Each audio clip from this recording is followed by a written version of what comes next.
Hello everyone, welcome back to my channel. So yes, आम्ही निघालो आहे वेकेशनला आणि खूप छान क्लायमेट आहे. मस्त पाऊस पडतोय आणि आम्ही चाललो आहे काकाकडे. सो जाताना एक घेतला आहे स्टॉप ब्रेकफास्टला. ब्रेकफास्ट केला, त्यानंतर काकाकडे पोचलो. मस्त संध्याकाळी गेलो फिरायला 14 तळ्यावर. मस्त दाबेली वगैरे खाली, छान फोटोज वगैरे क्लिक केले आणि खूपच सुंदर ग्रीनरी होती. सो प्रतीकला आणि आईंना कधीपासून जायचं होतं, म्हटलं सुट्टी आली आहे तर जाऊया. सो आम्ही तिकडे गेलो, मस्त एन्जॉय केला, फोटोज वगैरे केले, व्हिडिओ केले आणि खूप मजा आली आम्हाला तिकडे. जास्त नाही, 1 डेच राहिलो, पण खूप मजा केली आम्ही. खूप छान वाटलं, थोडंसं चेंज झाला, डेलीच्या रुटीनपासून थोडा चेंज मिळाला. तर घरी आलो, नेक्स्ट डे झोपलो. नेक्स्ट डे मग छान असं वातावरण होतं आणि मस्त पाऊस पडत होता.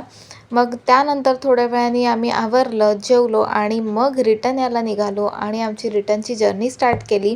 सो खूप सुंदर वाटलं काकाकडे एक दिवस राहून रिलॅक्स्ड व्हायला झालं. सो येस, आम्ही निघालो आणि खूप पाऊस होता, त्या दिवशी खूप पाऊस होता. सो आम्ही दुपारीच निघालो आणि इव्हनिंगला घरी पोहोचलो. खूप सुंदर वाटलं, थोडंसं वेगळ्या ठिकाणी जाऊन खूप छान वाटलं. सो व्हिडिओ कसा वाटला नक्की कळवा. बाय.